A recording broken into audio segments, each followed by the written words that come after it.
Welcome to the Financing Simplified podcast with Anthony Venuto.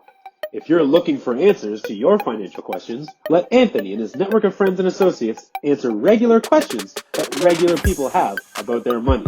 Thanks for tuning in. It's time to start simplifying your finances. Welcome back. It's our Financing Simplified podcast, and I'm once again joined by my brother Claudio. And on this week's episode, we have a little twist. Our producer's telling us usually we do rapid fire questions. Now we're going to do rapid fire problem solving for a lot of the questions that our viewers have out there. Claudio, you ready? I'm ready. I'm excited. All right. Be gentle with us, Stefano. All right, here we go. So these are some of the problems that people are incurring when it comes to a mortgage, and maybe we can shed a little light on it. So you guys tell me what you think. So Claudio, we'll start with you. Perfect. All right. Are there situations where I would not have the right to lock in a mortgage? Could I be stopped from getting a mortgage?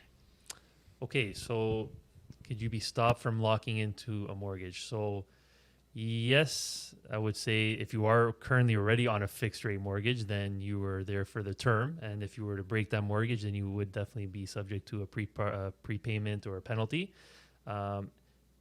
Is there a possibility of being stopped from getting a mortgage? Definitely. I mean, if you're looking to refinance or purchase and, unfortunately you do not qualify under, regulations of 39, 44% TDS, GDS, then, we'd have to look at alternative means. So I wouldn't say, yes, you would be barred from getting a mortgage or you would be getting stopped, but there's definitely a solution out there to get you into a right product. I'm going to add to that just in case. So there are some things that just popped into mind when you were talking about that was, if you're with a lender right now that could block you, there could be what's called a deselection. The bank themselves could deselect you if you've missed mortgage payments or your credit's really gotten bad. So they may block you from renewing your mortgage.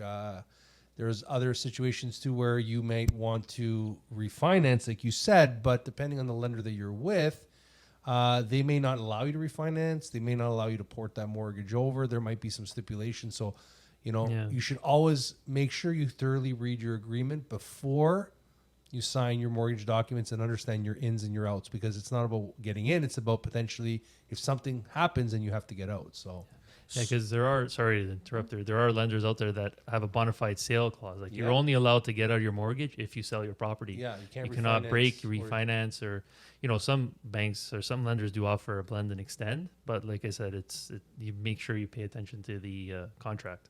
So as far as problem solving goes, that was a good first answer. Now, here's another one that may seem like it's very simple. So Anth, will come to you.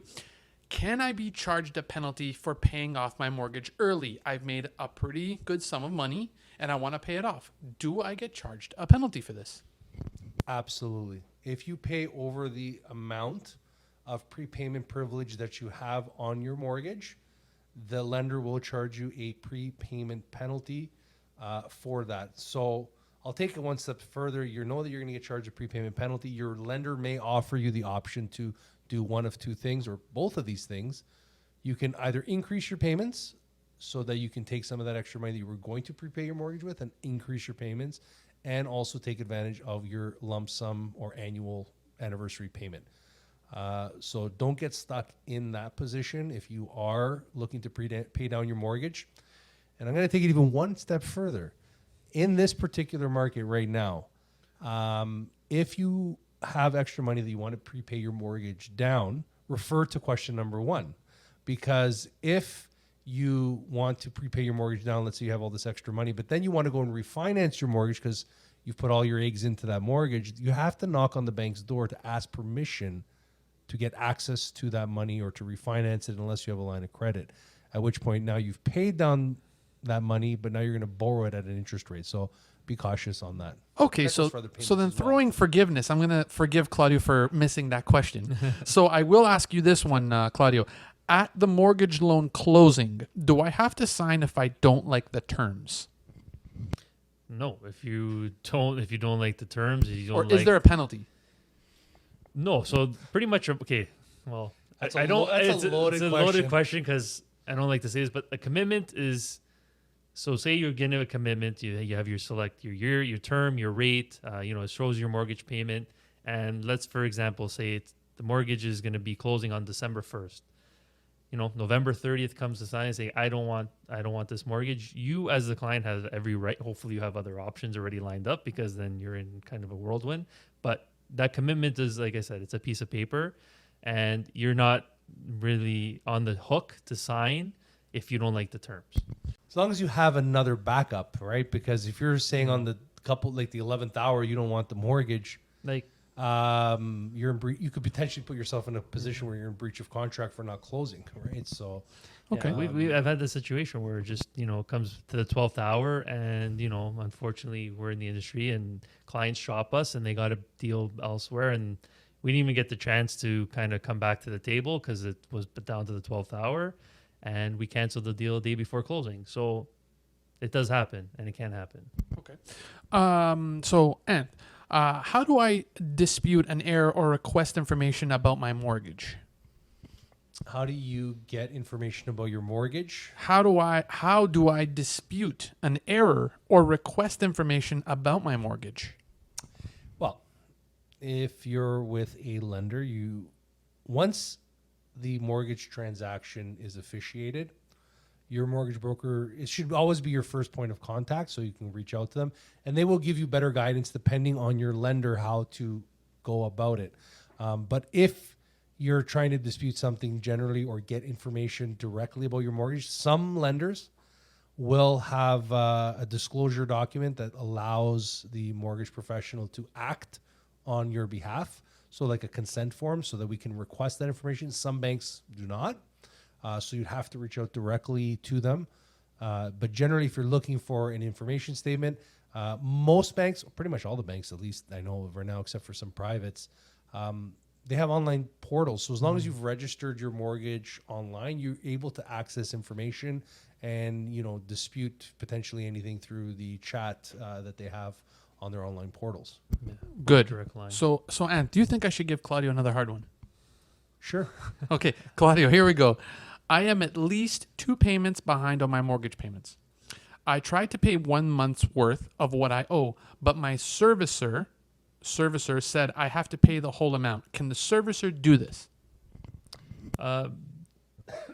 Yes, I believe they can. I mean, not with your typical A banks. They will ask you to just, bring the payment kind of up to date if you can, make whatever payment you can. And if you can't? And if you can't, then that's when you definitely want to reach out to them and say, listen, I'm having some hardship.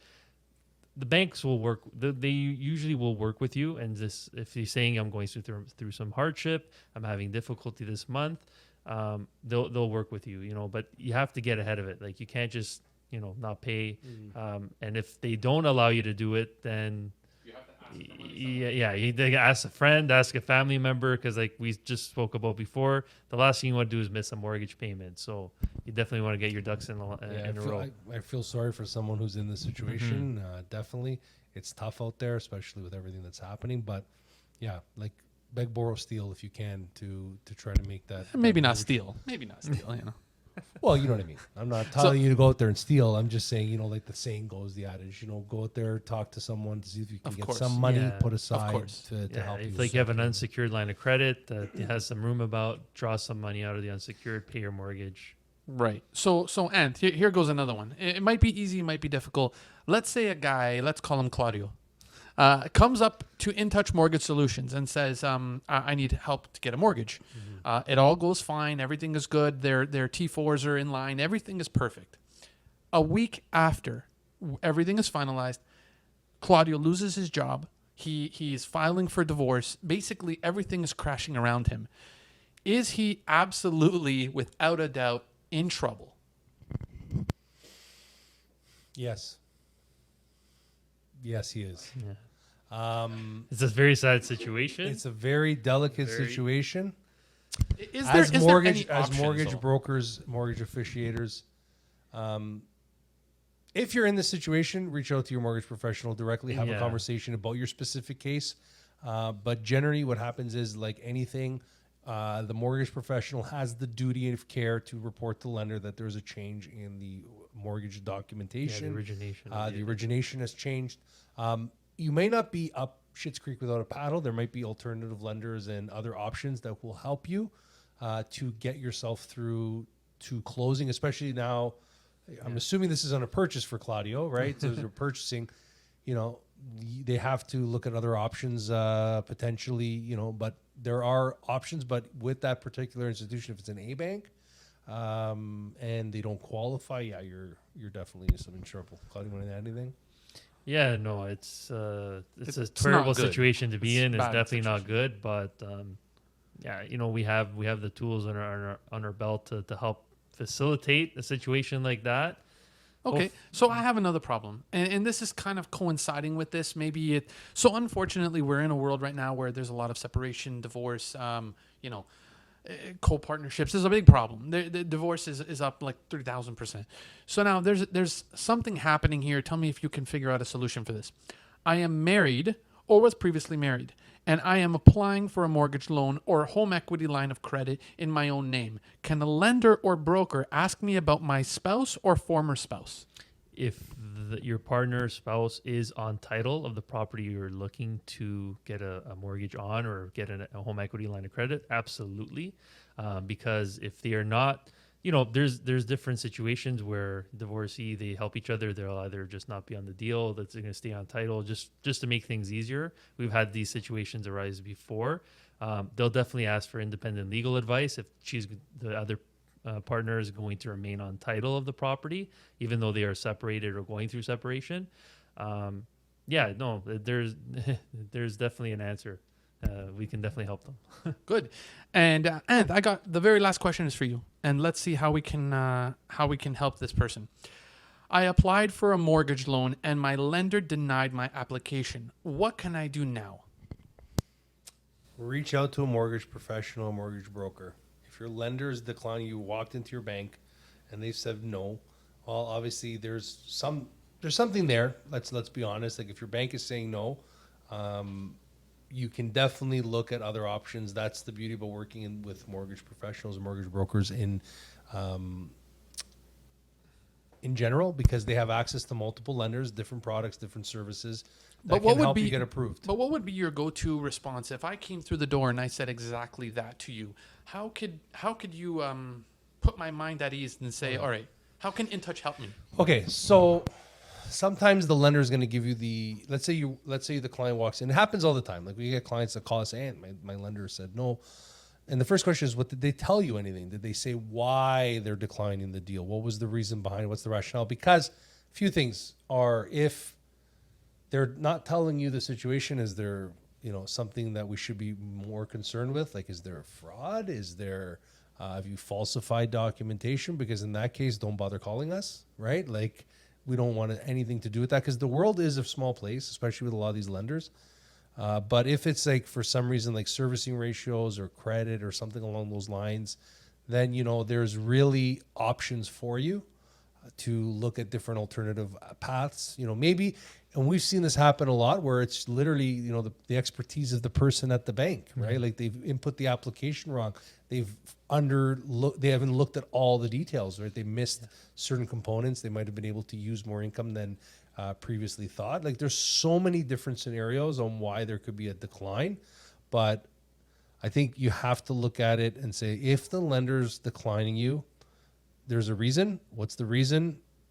If you don't like the reason, you're still buying, talk to a mortgage professional, get a second opinion. I think anybody that's, even if you're going to your bank, get a second opinion. Yeah, even if the bank doesn't say no and they approved you, still get a second opinion. And I've seen this happen where it's like you talk to a client, it's like, what are they offering you? Like, are they offering, like, 'cause sometimes the client's like, I go to a bank. So just to add to the decline, maybe you're not declined. Maybe you're walking into a bank and you need a mortgage for X, but they're only approving you for Y, right? So you need more buffer. Reach out to a mortgage professional to see if there's any room, because if the bank's not willing to budge on that, there might be lenders out there that are willing to work with you. Maybe it's a difference between a 25 and a 30-year amortization. How many times do your clients say, I got approved, that's a really good rate, but it's 25 years. I'm like, well, if you move to a 30-year, then problem solved. Yeah. then it could be as simple as that. I'm not saying it is the case, but that could be an avenue. It could be an avenue. Okay, so then I do want to do one more question for Claudio, and it seems simple enough, but there is a big problem with this. I get it. You need a T4 and you need to be in a certain price bracket of how much you earn in order to apply or get approved for a mortgage, right? The T4 is essentially the deciding factor. Well, it's Yes, one of. Yeah, definitely. Now, I mean, what about if you're a retired person and you're on now a pension set income? Are these people absolutely never going to be able to get a mortgage? absolutely not. I mean, we have clients that have, really good pensions. You look at teachers as well. You have your. But let's assume it's the regular pension. It's about 14, 15 Yeah, years. if it's CPP OAS, it's going to be very difficult for them to get a mortgage through a traditional bank lender. Would or it have on to be the a side. private lender, perhaps? No, you can look at alternative channels. Then the questions are kind of endless. What are you looking to do? You're looking to refinance. What's the loan to value? Do you have equity in your home? There's net worth. Do you have investments? Do you have savings? So it's never a no. But in order to use equity of your home, that would be more so applying for a loan, not necessarily a mortgage, right? Well, no, I mean a loan. Anything It's secured securitized against against a property would be considered a mortgage or a registered charge against the property. But no, because there's different products out there. Like there's lenders out there that are just strategically just net worth, right? If you have a certain amount of I should say equity. If you have a These certain are amount of banks, equity, right? Aren't yeah, all there's banks like banks. that? Yeah, Yeah, there's they're banks. Yeah, banks, lenders. There's some people rates. that qualify that they say that they're banks and lenders. It's just the way they identify themselves in the marketplace. But So the answer would be if you are retired and you want to buy an investment property, or if you want to maybe upsize your home, because let's just say you want a bigger home for the grandkids, there is still options. You're not out of definitely, options. no, you're not out of options. Never. Okay. And now, Ant, if I need an option to find a really good brokerage, a really good mortgage broker, who can I contact? Well, you're listening to the right channel in that case. No, just kidding. Obviously, if you need to reach out to talk to a mortgage professional, if you have questions and problems that you're looking to get solutions for, well, you can reach out to In Touch Mortgage Solutions so we can help you find your path. I know, as I said, Claudio MIA on the Instagram, but it seems to be the butt of our jokes here. But I want to basically Claudio, what about your Facebook? Yeah, I have Facebook. You have Facebook? Facebook's there. It's through the business. So How old are it's you, through the Facebook? channel. What, I'm old. No, my Facebook is still active, but what about Twitter? Twitter? No, So Instagram, no. Twitter, no. Instagram, no. TikTok, no, definitely not. Snapchat, No. WhatsApp. carrier What's pigeon. up? Yes, carrier pigeon. Carrier pigeons.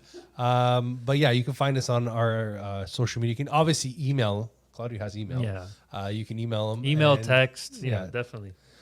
So yeah, that's definitely where you can find us on our website. All our social media hashtags. You can find me at @A_Venuto if you're looking. But obviously, we want to help our clients as best as possible. So whatever form of communication works for you, we can definitely help you out. But we thank you for stopping by, and obviously, we'll see you next week on our next episode. Thanks for watching. Take care.